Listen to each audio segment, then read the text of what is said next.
საქართველოს დებატებისა და განათლების ინსტიტუტი პროექტის დებატები უკეთესი განათლებისთვის ფარგლებში აცხადებს მისაღებ კონკურსს, რომლითაც დაინტერესებულ ადამიანებს ეძლევათ შესაძლებლობა ჩაერთონ პროექტის ფარგლებში დაგეგმილ ყველა აქტივობასა კონკურსსა თუ ტურნირში, როგორც საქართველოში, ისე მის ფარგლებს გარეთ. დებატების სკოლა დაიწყებს აქტიურ მუშაობას ოქტომბრიდან და მისი პირველი კურსი 8 თვის განმავლობაში გაგრძელდება. დებატების სკოლის ღია კარის დღე დაგეგმილია 23 და 30 სექტემბერს, ასევე 5 ოქტომბერს ბავშვთა ქალაქ მზიურის ამფითეატრში.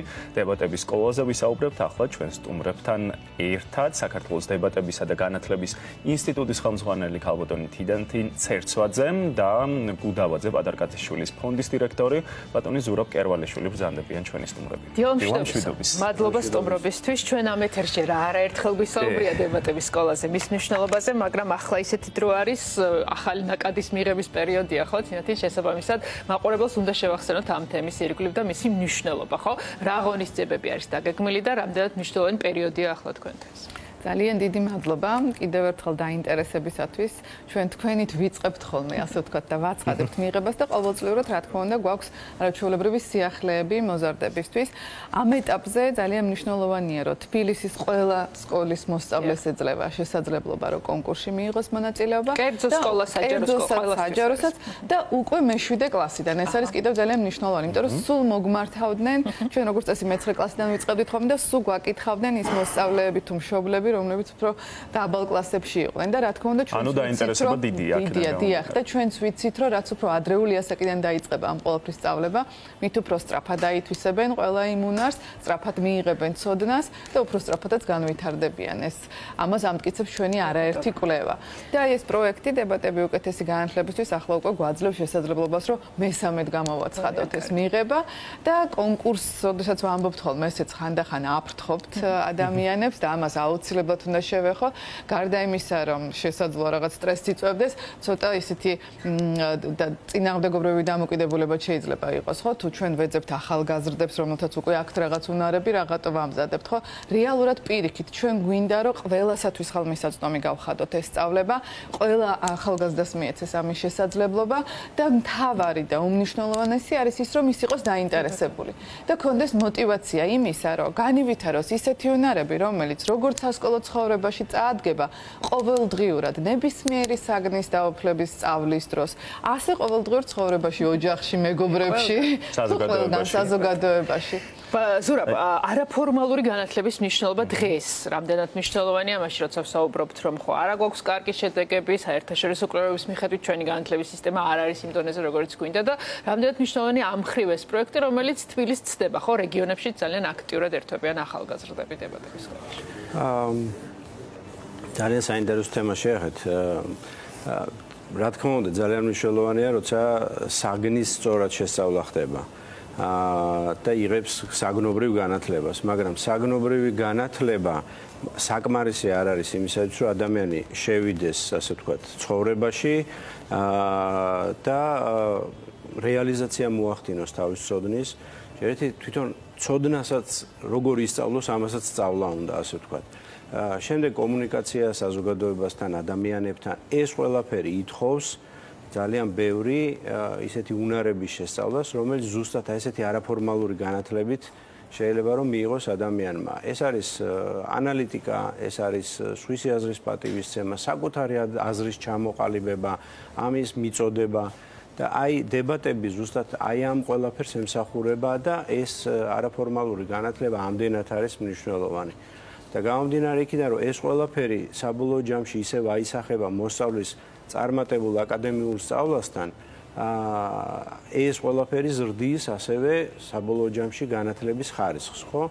ეს არის ჩვენი ფონდის მიზანი, ამას ვემსახურებით და ამ მიზანთან ერთად, აი ძალიან მნიშვნელოვანი არის ამ პროექტისთვის დამახასიათებელი რაც არის, რომ ის მოიცავს ძალიან დიდ ნაწილს საქართველოში. ანუ ხელმისაწვდომი არის თითქმის ყველა რაიონში. ძალიან კარგი. ქალბატონი თინათინ, უფრო კონკრეტულად რო ვთქვათ, როგორ მუშაობს დებატების სკოლა და რა პროგრამებით არის ხოლმე დახუნწლული და რა ურჩიოთ მათ, ვინც ახლა ვისაც ახლა უნდა რომ შემოგიერთდეთ. სიტყვა დებატები ახლა ცოტა ცუდ ასოციაციებსაც იწვევს ადამიანებში და პირველი როცა ჩვენ სწავლებას ვიწყებთ ხოლმე ვეუბნებით, რომ რაც თავში აზრად მოგდით, დაივიწყეთ ახლა სრულიად სხვა რაღაცას ეზიარებით. ეს არის საგანმანათლებლო ინსტრუმენტი, მართლაც, რომელიც უმნიშვნელოვანესია, აი როგორც ბატონმა ზურამ ახსენა, იმისათვის, რომ მთლიანობაში განვითარდეს მოზარდი და აი ჩვენ გვაქვს კვლევები, რომლებიც სწორედ აი ჩვენი პროექტის ფარგლებში გვაძლევს შესაძლებლობას, რომ ეს უკვე დავამტკიცოთ და მართლაც ვნახოთ და გავზომოთ, როგორ იცვლებიან ისინი. ამიტომ ეს არის განათლების მიღების ერთ-ერთი ყველაზე სახალისო და საინტერესო საშუალება. ნუ ახალგაზრდები თავის დაუნებურად, აი ძალიან ხშირად მოგვისმენია მათგან ესეთი სიტყვები, შემოგვესწავლება ხოლმე ისეთი საკითხები და ისეთი თეორიები, ისეთი რთული თემატიკები, რომლებშიც ექსპერტები ხდებიან ხოლმე ნამდვილად, იმდენად კარგად ერკვევიან ხოლმე ყველა ამ საკითხში დებატების გზით. ეს არის სახალისო მეცადინეობები ყოველკვირეულად, თუმცა თავად პროექტია ეს დებატები უკეთესი განათლებისთვის. ამის ფარგლებში შექმნილი სკოლა არის და ეს ნიშნავს, რომ ის ყველა სიკეთე, რასაც ეს პროექტი მოიცავს, დაწყებული, აგერ ახლა ხედავს თქვენ შეჯიბრებებით, სადაც გამარჯვებები ხდება ტურნირებით, რეგიონულით, ნაციონალურით და რაც ყველაზე მნიშვნელოვანია, საერთაშორისო დონეზე გასვლითაც, აი ამის საშუალებას აძლევს დებატების სკოლა. და აი ჩვენ ყოველწლიურად სრული დაფინანსებით ვახერხებთ, რომ გავგზავნოთ მოსწავლეები სხვადასხვა ქვეყანაში, სადაც მთელი მსოფლიოს საუკეთესო მოდებატები იყრიან ხოლმე თავს. აი წელს არაჩვეულებრივი მიღწევები გქონდა და სულ ვამბობდით, რომ აი ესეთი ტიპის მართლაც გამარჯვებები, როდესაც ისრაელის გუნდს შეხვდები და გაიმარჯვებ, როდესაც შეხვდები ვთქვათ, აი იაპონიის გუნდს და გაიმარჯვებ და აი ასეთი ყოჩაღი ახალგაზრდები გვეყოლებიან, ეს ძალიან ბევრის თქმელია ჩვენთვის და იმედის მომცემიც მომავალ თაობასთან დაკავშირებით. ამიტომ გარდა ყოველკვირეული მეცადინეობებისა, ყველა ეს აქტივობა, რომელიც ხორციელდება როგორც თბილისში, მუზეუმებში, თუ სხვადასხვა საგანმანათლებლო ცენტრებში, უნივერსიტეტებში, აი დასრულებული სასწავლო წლის ბოლოს უკვე საერთაშორისო გაგზავნებით, აი ამის შესაძლებლობას იძლევა და ჩვენი ორგანიზაცია, რადგანაც გახლავთ სრულუფლებიანი წევრი საერთაშორისო დებატების ასოციაციის, რომელიც როგორც ვამბობ ხოლმე ხშირად ევროკავშირის წევრობის ტოლფასია ფაქტიურად ჩვენთვის და ჩვენ იქ ხმის მიმცემებიც ვართ, პრეზიდენტსაც ვირჩევთ და აი ასეთ დონეზე ვართ საქართველოს წარმოდგენილი და იმეც ვიტოვებ, რომ მომავალში ეს მთელ ჩვენს ქვეყანასაც გაუხსნის გზას ევროკავშირისაკენ ასეთი მიღწევები, აი იქ უკვე ჩვენი ახალგაზრდები ნამდვილად სიტყვას ამბობენ და ეს ძალიან საინტერესო დაკვირვების თემა იქნება თქვენი მხრიდანაც, ხო, ფონდის მხრიდან, როგორი ახალგაზრდები მოდიან, ხო, როგორი უნარები აქვთ მათ, რა თქმა უნდა, გადიან ამ სწავლებას, მე საერთაშორისო ასპარეზეც მიდიან და ასახელებენ ქვეყანას და აჩვენებენ საკუთარ თავს. აი ამ მხრივ რამდენად იმედიანად უნდა ვიყოთ. თან ის ფაქტიც, რომ მე-9 კლასიდან იყო და ახლა უკვე მე-7 კლასიდან არის შესაძლებელი, ხომ არ ნიშნავს იმას, რომ უფრო და უფრო კარგი თაობა მოდის. ნუ დარწმუნებული ვარ, უფრო და უფრო კარგი თაობა მოდის. თიკო მახსენა კვლევა, ანუ ესე იგი ჩვენ პროექტში უკვე მე-4 ფაზაზე ვარ, მე-5 ფაზაზე ბოდიში გადავედით.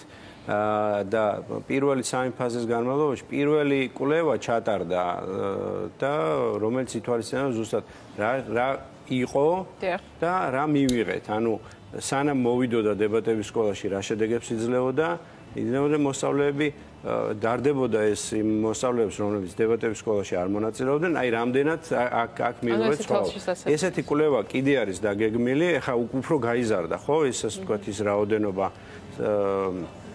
მოსწავლეების, რომლებიც დებატების სკოლაში გაიარეს, შესაბამისად ხარისხი უფრო გაუმჯობესდება და ჩვენთვის ძალიან მნიშვნელოვანია ზუსტად აი ეს მიგნებები და ამ კვლევამ უნდა გვაჩვენოს საბოლოო ჯამში ეფექტი ამ პროექტის, რომელსაც ჩვენ ვაფინანსებთ და პირველი 3 ფაზა თუ იყო, ასე ვთქვათ, საკლუბო და არაფორმალური სწავლება, ასე ვთქვათ, და ეხლა უკვე სხვა ეტაპზე ვართ და უკვე როგორც არჩევითი საგანი ესე შედის სკოლებში, ეს კიდე უფრო მეც საშუალებას იძლევა, რომ იზრდება ჯერ ესეთი მასწავლებლების რაოდენობა, რომელსაც შეუძლიათ ამ საგნის სწავლება და საბოლოო ჯამში იზრდება იმ მოსწავლეების რაოდენობა, რომელიც ეზიარებიან ამ ტექნიკას და საბოლოოდ საზოგადოებაზე მოქმედებს, მთლიანად რომ უფრო ჯანსაღი იყოს. ქალბატონი თინა, ღია კარის დღეების თარიღები ცნობილია 23-30 აგვისტო, ასევე 5 ოქტომბერი. რა დახვდებათ ღია კარის დღეზე მოსულებს, რა ინფორმაციის გაცვლა მოხდება? 23 და 30 სექტემბერს, ანუ აი ახლა შაბათს, მოკლედ ველოდებით მზიურის ამფითეატრში 12 საათზე ყველა დაინტერესებულს ყველაზე მნიშვნელოვანია, რომ ჩვენს Facebook გვერდზე შევიდნენ და იქნა გაეცნონ მეტ დეტალებს რეგისტრაციის დროს თვითონ დებატების სკოლასთან დაკავშირებით და ეს ეხება როგორც უკვე გითხარით თბილისის ყველა სკოლის მოსწავლეს მე-7 კლასის ზემოთ, იმიტომ რომ ჩვენ მე-12 კლასელებსაც კი არ ვზღუდავთ, რადგან ისინიც კი არ მიდიან ხოლმე და აი ხშირად ძალიან კვლევებში, რომ თვისებრივ კვლევებში, რომელსაც ჩვენ ვატარებთ, იქ გვაქვს ესეთი შეფასებები, რომ ეროვნულ გამოცდებში, წარმატებაშიც კი ძალიან დიდი წვლილი მიუძღვის ამ სწავლებას, რო აღარაფერი ვთქვათ საერთაშორისო უნივერსიტეტებში მოხვედრილ მოსწავლეებზე, რომლებიც ასევე გვიბრუნებენ პასუხად იმას, თუ როგორ შეცვალა მათი ცხოვრება უკეთესობისკენ და როგორ მოამზადა აი ამ უნივერსიტეტში სასწავლებლად ამ სწავლებამ, რომლებიც თითქოს მხოლოდ დებატებთან არის დაკავშირებული, მაგრამ სინამდვილეში ძალიან ბევრ სხვა უნარს ანვითარებს, აი როგორც პრეზენტაციების გაკეთება, სასკოლო დავალების მომზადება, მასალების დამუშავება, გუნდურობა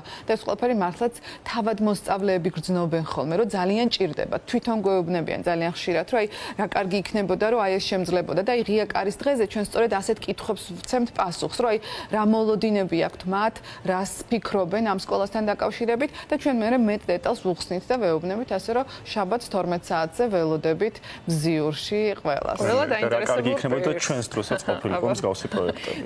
დიდი მადლობა ამ პროექტისთვის და მადლობა რომ ხო ქართულ ახალგაზრდებს განვითარების შესაძლებლობას აძლევთ. დაგემშვიდობებით საუკეთესო. წარმატებებით. დიდი მადლობა.